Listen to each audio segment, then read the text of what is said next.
El modelo económico de los keynesianos, hecho por Juan Pablo Rodríguez, Juan Andrés Rodríguez y Alicia Pérez. El contexto histórico. Primero, el desarrollo económico capitalista.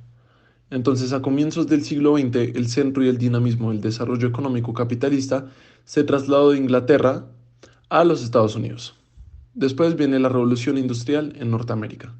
A diferencia de Inglaterra, la revolución industrial en Norteamérica no implicó sufrimiento, miseria ni degradación para los trabajadores libres. En cambio, se observó un aspecto de pujanza y mejora en las condiciones de vida. La dinámica económica y social de consumo masivo. La dinámica económica transformó las formas tradicionales de vida y garantizó la abundancia de bienes de consumo durable. Se tipificó bajo el concepto de sociedades de consumo masivo.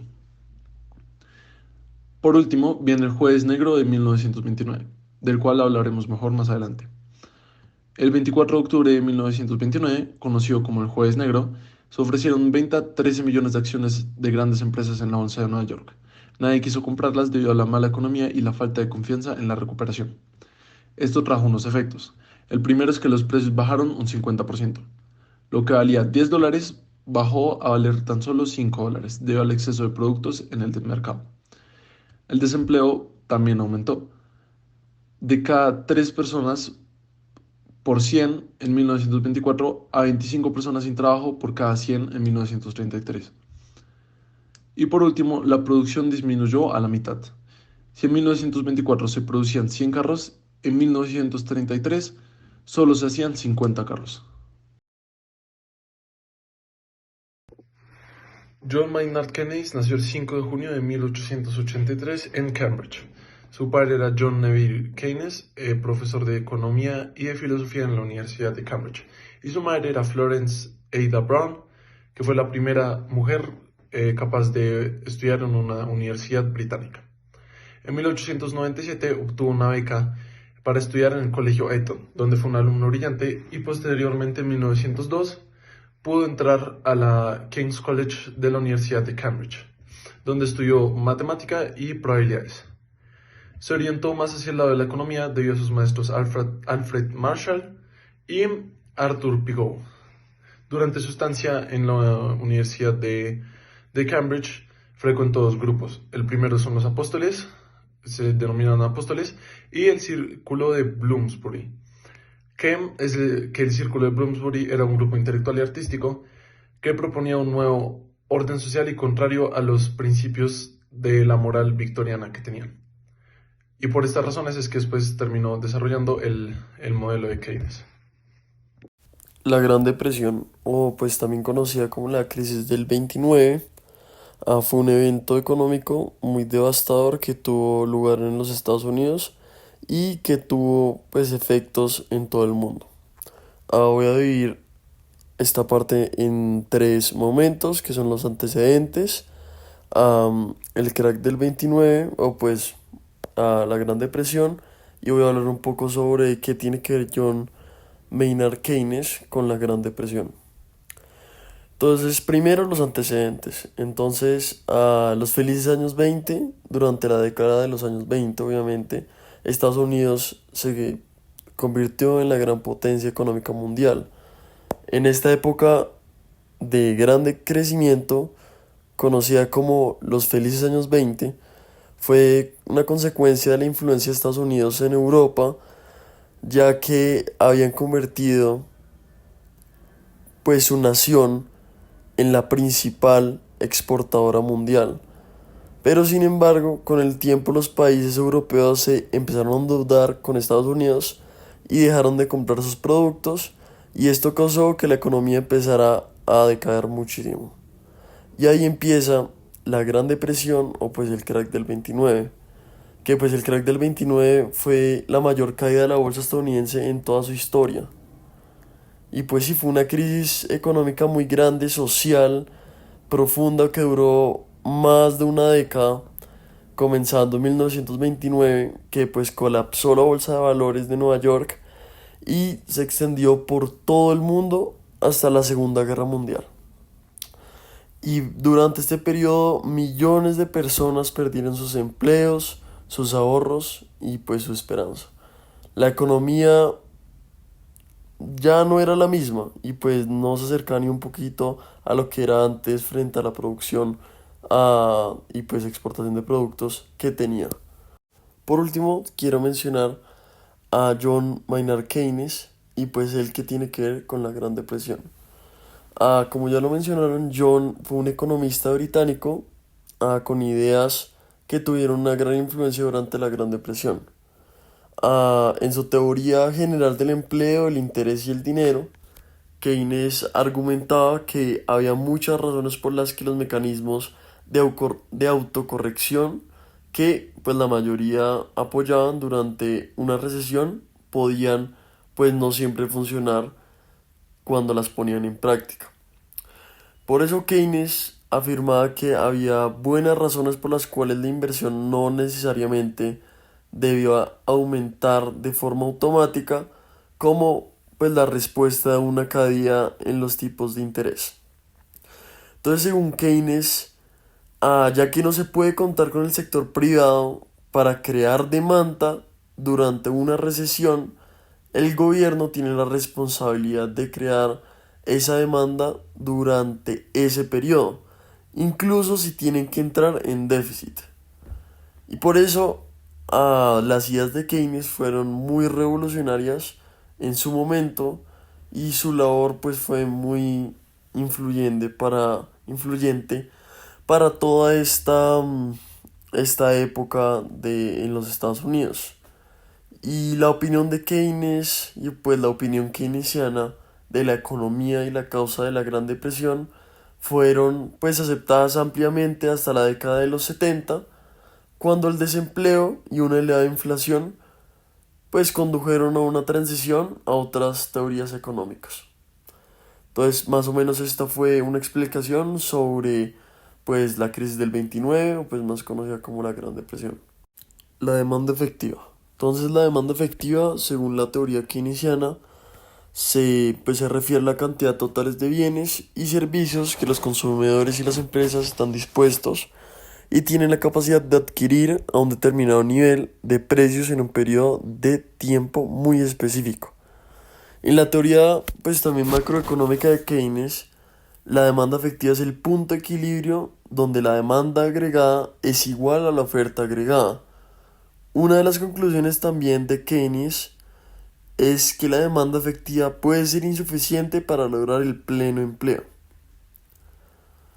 Entonces, pues para entender esto mucho mejor, toca imaginar más o menos una economía en la que los consumidores están dispuestos a gastar 500 millones de dólares en bienes y servicios, mientras que las empresas están dispuestas a invertir entre 200 millones de dólares en maquinarias y en equipo. Y en este caso la demanda agregada en la economía es de 700 millones de dólares. Más o menos, pues para poner otro caso, supongamos que la economía solo es capaz de producir bienes y servicios por valor de 600 millones de dólares debido a diferentes limitaciones en la capacidad de producción, y en este caso la oferta agregada es de 600 millones de dólares. Según la teoría keynesiana, la demanda efectiva en esta economía sería de 600 millones de dólares, que es el punto en el que la demanda agregada se iguala con la oferta agregada, que fue lo que expliqué en el principio. Entonces, aunque los consumidores y las empresas están dispuestos a gastar solo 700 millones de dólares, la economía solo puede satisfacer 600 millones de dólares de esta demanda. Entonces, más o menos esa sería la demanda efectiva. La intervención del Estado en la economía. Para entender un poco más esto, en la obra más influyente, Teoría General del Empleo, el Interés y el Dinero, de John Maynard Keynes, escrita en 1936, plantea una serie de argumentos a favor de la intervención estatal para estabilizar la economía y fomentar el crecimiento. Primero hay que hablar del tema más importante, uno de los más importantes, y es este de la demanda agregada. Esta teoría sostiene que la demanda agregada, es decir, el gasto total en bienes y servicios en la economía, es el principal determinante del nivel de actividad económica. Cuando la demanda agregada es insuficiente, puede resultar en una recesión y altos niveles de desempleo. Según Keynes, los mercados no siempre se autoajustan para alcanzar el pleno empleo. Y es aquí donde la intervención estatal se vuelve crucial para estimular la demanda y reactivar la economía. Importante también hablar de la política fiscal. La política fiscal expansiva es una herramienta fundamental para los keynesianos. Durante una recesión, el gobierno debe aumentar el gasto público o reducir los impuestos para incrementar esta demanda agregada. El gasto en infraestructura, educación, salud y otros servicios sociales no solo crea empleos directos, sino que también tiene un efecto multiplicador en la economía, estimulando aún así más el consumo y la inversión privada. Además, en épocas de sobrecalentamiento económico, cuando la demanda agregada es excesiva y existen riesgos de inflación, el gobierno puede reducir este gasto público o aumentar los impuestos para enfriar la economía.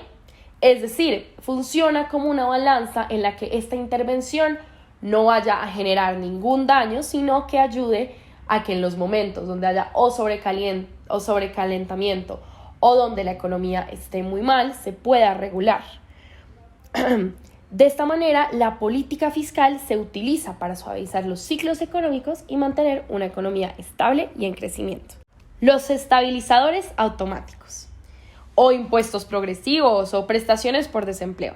Estas son políticas que actúan de manera contracíclica, sin necesidad de intervención gubernamental directa.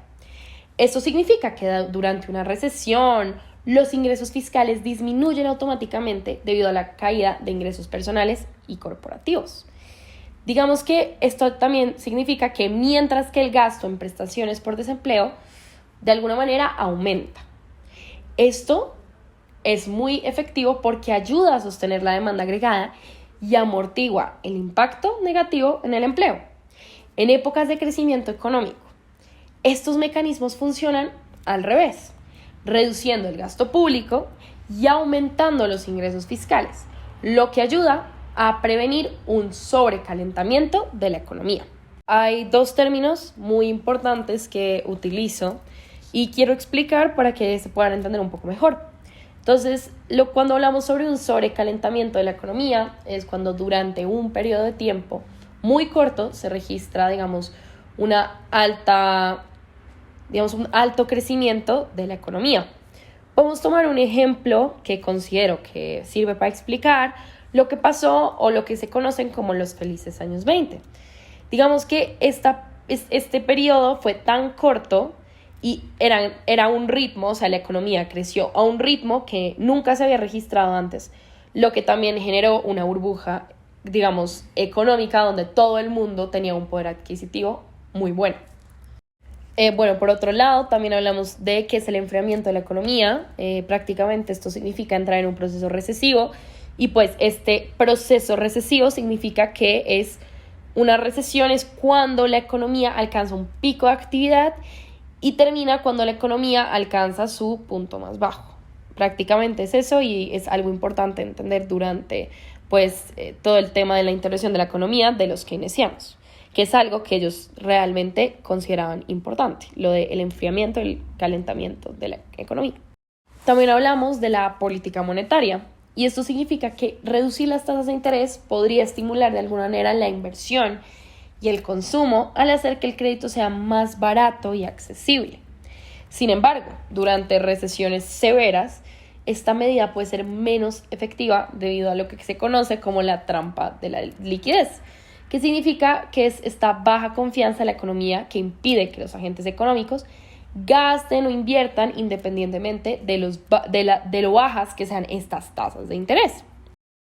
En la inversión pública, digamos que hablando de la inversión en infraestructura y otros sectores estratégicos, no solo proporciona un estímulo, a un corto plazo, mediante la creación de empleo, sino que de alguna manera también mejora la productividad y el crecimiento económico, si lo vemos a un largo plazo. Esta mejora de la infraestructura, por ejemplo, educación y salud, tienen efectos multiplicadores y contribuye al desarrollo sostenible. También los keynesianos consideraban el empleo público otra razón para intervenir en la economía, ya que, pueden actuar como empleador de última instancia en situaciones de alto desempleo ofreciendo trabajos en el sector público. Esto proporciona ingresos a los desempleados y genera bienes y servicios valiosos para la sociedad, estimulando además la economía al aumentar el ingreso disponible y el consumo. De alguna manera, lo que buscaban mucho los keynesianos era evitar crisis o evitar, digamos, problemas económicos e intervenir cuando fuera necesario y vieran que de alguna manera estaba en riesgo la economía. Para resumir en teoría un poco lo que acabo de decir, digamos que los keynesianos buscaban que la intervención del Estado era esencial para corregir algunos desequilibrios y estabilizar ese ciclo económico y promover un crecimiento, digamos, que sea constante y equitativo. Estas herramientas principales incluyen la política fiscal, la inversión pública, entre la demanda agregada. Digamos que esto ayuda a que de alguna manera se mantengan, digamos, factores como el empleo y que pueda crecer de alguna manera la economía también. Las ventajas del modelo de Keynes incluyen, primero que todo, la estabilización económica, que es una de las más obvias, ya que lo que hablé anteriormente era que Keynes no propone, digamos, involucrarse directamente en la economía todo el tiempo, sino que de alguna manera él propone solamente intervenir cuando es súper necesario. Me refiero a crisis económicas, me refiero a evitar problemas en la economía. Otras ventajas también son el enfoque en la demanda agregada, ya que de alguna manera al centrarse en estimular la demanda agregada, que lo expliqué también anteriormente, el modelo keynesiano puede impulsar el crecimiento económico al aumentar el consumo, la inversión y el gasto público. Por lo tanto, digamos que ayuda mucho a lo que hablaba anteriormente, el crecimiento constante de la economía. El enfoque, además de la demanda agregada, va a ayudar que la economía mejore a un largo plazo. Reducción de las desigualdades sociales. Las políticas keynesianas, como la redistribución, ingreso a través de impuestos progresivos y el aumento de gasto en servicios sociales, pueden ayudar a reducir desigualdades económicas y promover una equidad social. Miremos esto de alguna manera como una balanza.